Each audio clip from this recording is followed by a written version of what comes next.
दूर गांव में हरियाली खेतों से घिरा हुआ एक ज्ञानी आदमी रहता था। उसकी शांति और ज्ञान को देखकर लोग दूर दूर से उसकी सलाह लेने आते थे। एक दिन एक बेचैन जवान लड़का उसके पास आया। उसकी आंखों में बेसब्री थी।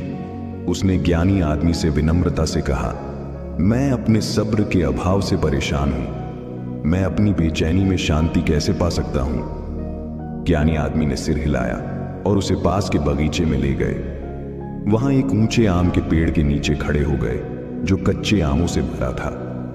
जवान लड़के की नजर उन ब्रांचेस पर टिक गई जो मीठे आमों के लिए तरस रही थी। इस पेड़ को देखो, ज्ञानी आदमी ने धीरे से कहा।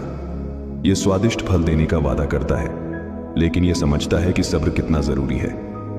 जवान लड़के के चेहरे पर उलझन का एक झलक आई, लेकिन उसने ध्यान से सुना। पास आओ, ज्ञानी आदमी ने कहा और उसे एक कच्चा आम दिया जो जमीन पर गिरा था। उसने वह आम उसके हाथ में रखा और कहा, इसे छक लो। जवान लड़के ने आम का एक टुकड़ा काटा और तुरंत ही उसका खट्टा स्वाद महसूस किया, जिससे उसकी भवें सिकुड़ गईं। देखो, ज्ञानी आदमी ने कहा, पेड़ सब्र से इंतजार करता है ताकि आम पके, क्योंकि यह जानता है कि असली मिठास समय के साथ आती है। अगर यह जल्दबाजी करेगा तो स्वाद कड़वा और असंतोषजनक होगा। जवान लड़के की बेसब्री धीरे धीरे समझ में बदलने लगी। उसने समझा कि इंतजार सिर्फ समय काटना नहीं है, बल्कि एक ऐसी प्रक्रिया है जो गहराई और समृद्धता को बढ़ाती है, जो आखिर काम मिलेगा। बगीचे से निकलते समय उसके अंदर एक नई शांति बस गई।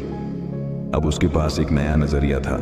समझ गया था कि जिंदगी के सबसे मीठे इनाम इंतजार के लायक होते हैं। अपने अनुभवों के बगीचे में उसने सब्र को पोषने का विचार किया, हर पल को पकने और प्राकृतिक रूप से अनफोल्ड होने दिया, जैसे पेड़ अपने फल को पकने के लिए इंतजार करता है। हमें भी अपनी जिंदगी में सब्र अपनाना चाहिए।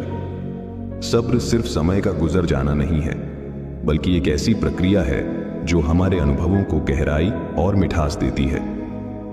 सब्र हमारे जीवन में शांति और संतुष्टि लाता है और हमें मंजिल से ज्यादा यात्रा की कदर करना सिखाता है। सिर्फ आखिरी नतीजे पर नजर रखने की बजाय हर कदम का आनंद लेना सीखना चाहिए। उन सबक और अनुभवों को अपनाना चाहिए जो हमें बदलते हैं। ये वीडियो आपको पसंद आई है तो प्लीज द केपीजे को सब्सक्राइब करें और अपना विचार कमेंट में बताएं। अपने दोस्तों के साथ शेयर करें। धन्यवाद।